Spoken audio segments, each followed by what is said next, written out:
2026 சட்டமன்ற தேர்தலுக்கான தேர்தல் நிலவரங்களை பார்த்துட்டு இருக்கோம். சென்னையில் உள்ள 16 தொகுதிகளிலும் தமிழக வெற்றிக் கழகம் முன்னிலை பெற்றிருக்கிறது அப்படிங்கிற அண்மை தகவல் நமக்கு கிடைத்திருக்கிறது.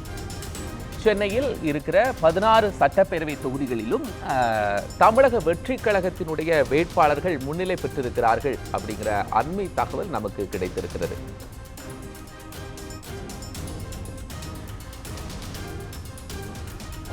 தியாகராஜ நகர் தொகுதியில் போட்டியிட்ட புஷி ஆனந்த் 1280 வாக்குகள் பெற்று முன்னிலை பெற்றிருக்கிறார்.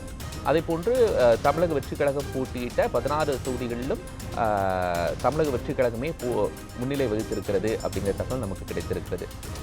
திருச்செங்கோடு சட்டப்பேரவை தொகுதியில் போட்டியிட்ட தாவேகா வேட்பாளர் அருண்ராஜ் முன்னிலை பெற்றிருக்கிறார். பவானி தொகுதியில் இரட்டை இலையில் போட்டியிட்ட KC கருப்பண்ணன் முன்னிலை பெற்றிருக்கிறார். தமிழ்நாடு சட்டமன்ற தேர்தலில் நம்ம மிக முக்கியமாக துல்லியமான சரியான தகவல் கிடைத்த பிறகு நியூஸ் 7 தமிழ் அந்த தகவல்களை வெளியிட்டுக் கொண்டிருக்கிறது. அதன் அடிப்படையில் சென்னையில் 16 சட்டப்பேரவை தொகுதிகளிலும் தமிழக வெற்றிக் கழகத்தினுடைய வேட்பாளர்கள் முன்னிலை பெற்றிருக்கிறார்கள் அப்படிங்கிற தகவல் நமக்கு கிடைத்திருக்கிறது. திருப்பரங்குன்றத்தில் நிறுத்தி வைக்கப்பட்ட அந்த வாக்கு எண்ணிக்கை இன்னும் தொடங்கப்படவில்லை.